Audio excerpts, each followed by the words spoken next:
धरती के 2/3 हिस्से पर समुद्र फैले हुए हैं। लेकिन क्या आप जानते हैं कि इन महासागरों का एक बड़ा भाग किसी भी देश की सीमा में नहीं आता है। यह क्षेत्र है हाई सीज, यानी ऐसे अंतर्राष्ट्रीय समुद्री इलाके जहां किसी भी देश का मालिकाना हक नहीं है। लेकिन जब इंसानी गतिविधियां बढ़ी, समुद्री संसाधनों का दोहन तेज हुआ और जैव विविधता खतरे में पड़ी, तब दुनिया ने सोचा अब इन वैश्विक कॉमन क्षेत्रों की रक्षा जरूरी है। और इसी सोच से जन्म हुआ हाई सीज ट्रीटी का। आज की वीडियो में हम इसी को जानेंगे कि हाई सीज ट्रीटी है क्या, इसका बैकग्राउंड क्या रहा है और इसके उद्देश्य और महत्व क्या है। तो बिना टाइम वेस्ट किए हुए हम सीधा शुरू करते हैं। धरती के महासागर धरती की 70% सतह को ढकते हैं, लेकिन इनका केवल 39% हिस्सा देशों के अधिकार क्षेत्र में आता है। यानी शेष 61% हिस्सा हाई सीज किसी भी देश का नहीं है। इसे वैश्विक कॉमन यानी ग्लोबल कॉमन कहा जाता है। लंबे समय तक यह क्षेत्र किसी नियंत्रण में नहीं था। यहाँ जो चाहे कर सकता था, जैसे कि मछली पकड़ना, तेल और गैस की खोज, गहरे समुद्र की खनन गतिविधियां यानी डीप सी माइनिंग, जहाज़ों का गुजरना या फिर वैज्ञानिक रिसर्च। लेकिन जैसे जैसे तकनीक बढ़ी और इंसानी गतिविधियां समुद्र के गहरे हिस्सों तक पहुंची, समुद्र की जैव विविधता खतरे में आ गई। इसी समस्या को हल करने के लिए देशों ने मिलकर हाई सीज ट्रीटी बनाई। हाई सीज ट्रीटी को आधिकारिक रूप से agreement on conservation and sustainable use of marine biological diversity of areas beyond national jurisdiction कहा जाता है।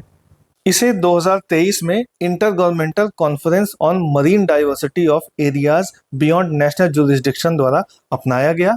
यह एक कानूनी रूप से बाध्यकारी समझौता है। यह समझौता अनक्लोज यानी United Nations Convention on the Law of the Sea के अंतर्गत आता है। इसे अनक्लोज के तीसरे लागू करने वाले समझौतों में गिना जाता है। पहला था 1994 एग्रीमेंट, जो कि डीप सी बेड माइनिंग से जुड़ा है।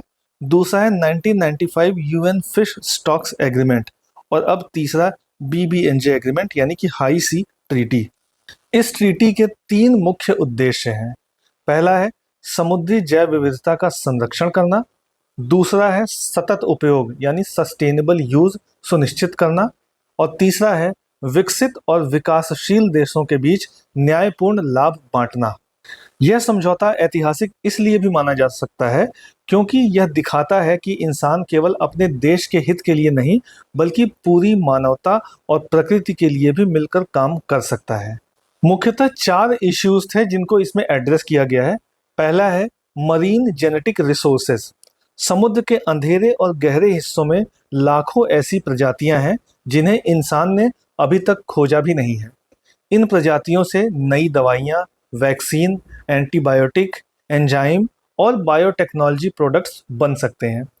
पहले केवल अमीर और तकनीकी रूप से सक्षम देश ही इन संसाधनों का उपयोग करते थे।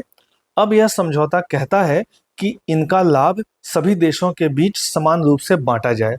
इसका उदाहरण है, अगर कोई कंपनी समुद्र की गहराई से कोई नई बैक्टीरिया प्रजाति खोजकर उससे दवा बनाती है, तो उसका लाभ गरीब देशों तक भी पहुंचना चाहिए। दूसरा है area based management tools and marine protected areas. आज समुद्रों में अत्यधिक मछली पकड़ना यानी ओवरफिशिंग, प्लास्टिक प्रदूषण और जलवायु परिवर्तन की वजह से समुद्री पारिस्थितिकी संकट में है। ट्रीटी कहती है कि समुद्र के कुछ हिस्सों को मरीन प्रोटेक्टेड एरियाज घोषित किया जाए। इन इलाकों में खनन, अत्यधिक मछली पकड़ना या जहाज़ों का प्रदूषण नियंत्रित होगा। उदाहरण के तौर पर जैसे धरती पर राष्ट्रीय उद्यान बनाए जाते हैं, वैसे ही समुद्रों में भी सुरक्षित क्षेत्र बनाए जाएं। तीसरा है एनवायरमेंटल इम्पैक्ट असेसमेंट। अगर कोई देश समुद्र की गहराई में खनन करना चाहता है या कोई बड़ा प्रोजेक्ट शुरू करना चाहता है, तो उससे पहले यह आकलन करना जरूरी होगा कि समुद्री जीवन पर क्या असर पड़ेगा, जलवायु और पारिस्थितिकी तंत्र को कितना नुकसान होगा। इससे कंपनियों और देशों को जवाबदेह बनाया जा सकेगा। और चौथा है capacity building and marine technology transfer. विकासशील देशों के पास अक्सर समुद्री अनुसंधान और प्रौद्योगिकी के साधन नहीं होते। इस समझौते से उन्हें भी आधुनिक तकनीक, ज्ञान और संसाधन मिलेंगे। इससे वे भी अपने वैज्ञानिक और आर्थिक हितों को आगे बढ़ा पाएंगे। अब सवाल उठता है कि यह समझौता इतना महत्वपूर्ण क्यों है।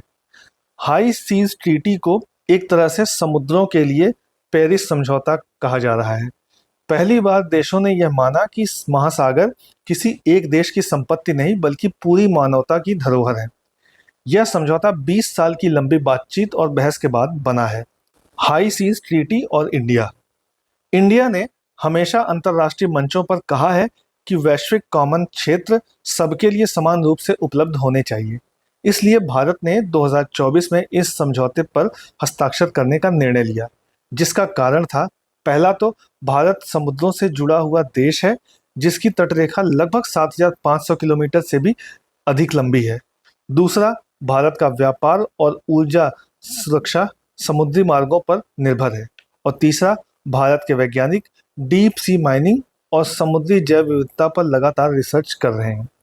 इस समझौते को भारत में लागू करने वाला मंत्रालय है पृथ्वी विज्ञान मंत्रालय, यानी कि मिनिस्ट्री ऑफ अर्थ साइंसेज। हालांकि यह ट्रीटी आशा जगाती है, लेकिन कई चुनौतियां भी हैं। देशों के बीच लाभ बांटने पर सहमति बनाना। दूसरी चुनौती है विकसित और विकासशील देशों के हितों का संतुलन। तीसरी है समुद्री निगरानी और पालन करवाना। और चौथी है तकनीकी और वित्तीय संसाधनों की कमी। आज जब जलवायु परिवर्तन से समुद्र का स्तर बढ़ रहा है और प्रदूषण से समुद्री जीवन खतरे में है, तो यह समझौता इंसान को याद दिलाता है कि धरती केवल इंसानों की नहीं बल्कि सभी जीवों की है। यह अंतर्राष्ट्रीय सहयोग का प्रतीक है और आने वाले समय में सतत विकास को पूरा करने में मदद करेगा। तो इस तरीके से हाई सीज ट्रीटी केवल समुद्र की रक्षा का समझौता नहीं है, बल्कि यह पूरी मानवता के भविष्य की सुरक्षा है, क्योंकि समुद्र न केवल हमारी जलवायु को संतुलित रखते हैं बल्कि अरबों लोगों की रोजी रोटी भी उनसे जुड़ी है। यदि समुद्र की जैव विविधता खत्म हो गई तो धरती का पारिस्थितिकी संतुलन भी बिगड़ जाएगा। इसलिए यह ट्रीटी एक उम्मीद की किरण है कि दुनिया के देश मिलकर महासागरों को बचाएंगे और आने वाली पीढ़ियों को एक सुरक्षित और स्वस्थ समुद्री धरोहर देंगे। अगर आपको वीडियो अच्छा लगा तो लाइक, शेयर और कमेंट करें। इसी तरह के और भी अपडेट्स जानने के लिए सब्सक्राइब करें एजलेसनेस।